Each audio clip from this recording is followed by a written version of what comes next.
क्रिस्त में मेरे प्यारे भाई और बहनों, यर्दन नदी में बपतिस्मा के बाद ईसा ने जल से बाहर निकले, उसी समय स्वर्ग खुल गया और उन्होंने ईश्वर के आत्मा को कपोत के रूप में उतरते और अपने ऊपर ठहरते देखा।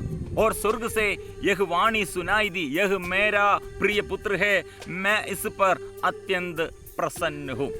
जब स्वर्ग खोलता है तब हमें आनंदित करते हैं, क्योंकि हमें छोड़कर, हमसे अलग रहकर स्वर्ग में आनंद नहीं है। स्वर्ग सदा हमें स्वीकृति करने चाहते हैं। इसलिए ईसा ने सिखाया, एक पश्चातापी पापी के लिए स्वर्ग में अधिक आनंद मनाया जाएगा।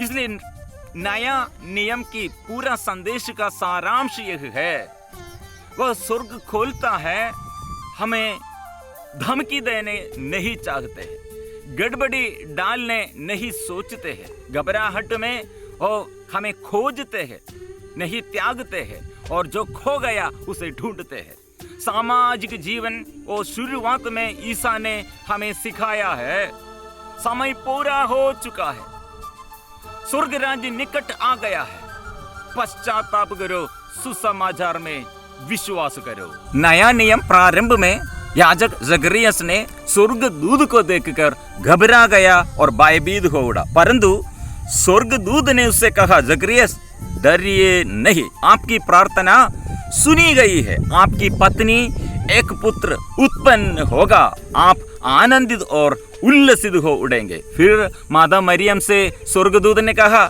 मरियम डरिए नहीं, आपको प्रभु की कृपा पात्र होगा।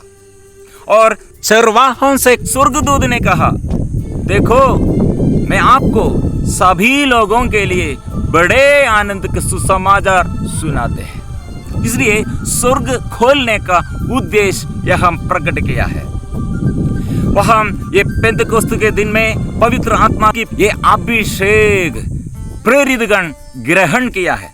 यह इस संसार में सदा विपत्ति है, आतंक और अत्याचार, सदा अशांति बेचैनी, संसार हमें तिरस्कार करते हैं।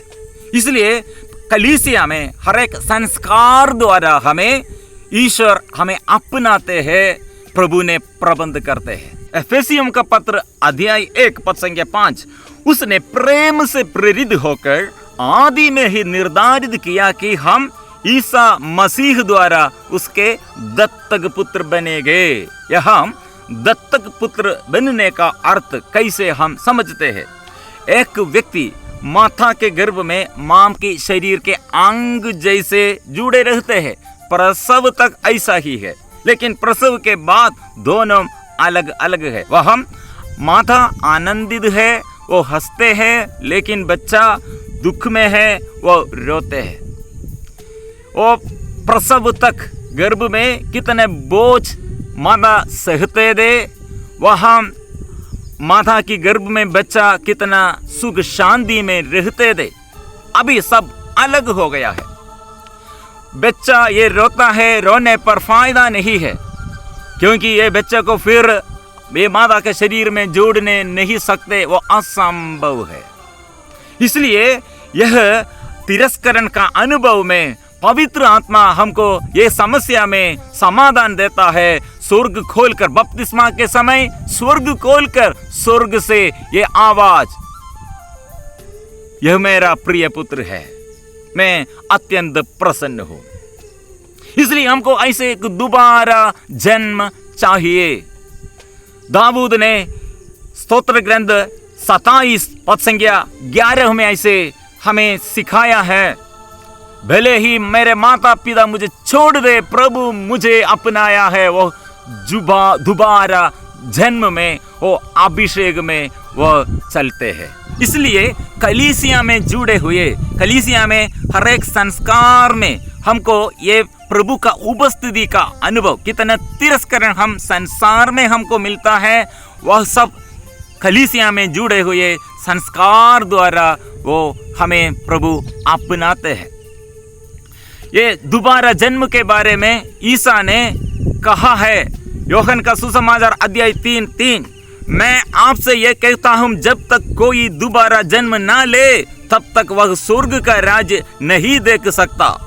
दोबारा जन्म, पवित्र आत्मा फिर हमें संचालित करते हैं। इसलिए जल से, आत्मा से जो बपतिस्मा ना ले, जन्म ना ले, वो स्वर्ग राज देख नहीं सकते हैं।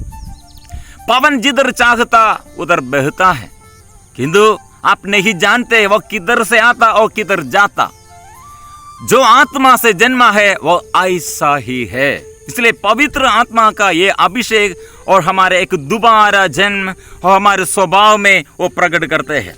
ईसा ने बपतिस्मा के बाद पवित्र आत्मा में आविष्ट होकर ये शक्ति प्रकट किया। लूकस का सुसमाचार अध्याय 4:18, प्रभु का आत्मा मुझ पर छाया रहता है, क्योंकि उसने मेरा अभिषेक किया है। उसने मुझे भेजा है जिससे मैं दरिद्रों को सुसमाचार सुनाऊं, बंदियों को मुक्ति का और अंधों को दृष्टिदान का संदेश दूं, दलितों को स्वतंत्र करूं और प्रभु के अनुग्रह का वर्ष घोषित करूं। पवित्र आत्मा की अभिषेक हम ये पेत्रुस के जीवन में हम देखता है। पेत्रुस ने कहा, मेरे पास ना तो चांदी है और ना सोना, बल्कि मेरे पास जो वही तुम्हें देखा हूं, ईसा मसीह नासरी के नाम पर चलो। और उसने उसका दाहिना हाथ पकड़कर उसे उड़ाया। उसी क्षण लंगड़े के पैरों पर टखनों में बल आ गया है। वहां पेत्रुस डरपोकन नहीं है, वो दोबारा जन्म उसके जीवन में है। पेंतिकुस्त का अभिषेक उसके जीवन में वो प्राप्त हो गया है, सामर्थ्य प्रदर्शित किया है। हम इसलिए ये पेंतिकुस्त के दिन में ये अभिषेक के लिए हम एक साथ प्रार्थना करेंगे। हो प्रभु, मुझे जरूरत है, प्रभु मुझे तुम्हारी जरूरत है, पवित्र आत्मा की अभिषेक मुझे चाहिए। हम एक साथ प्रार्थना करेंगे। आमीन।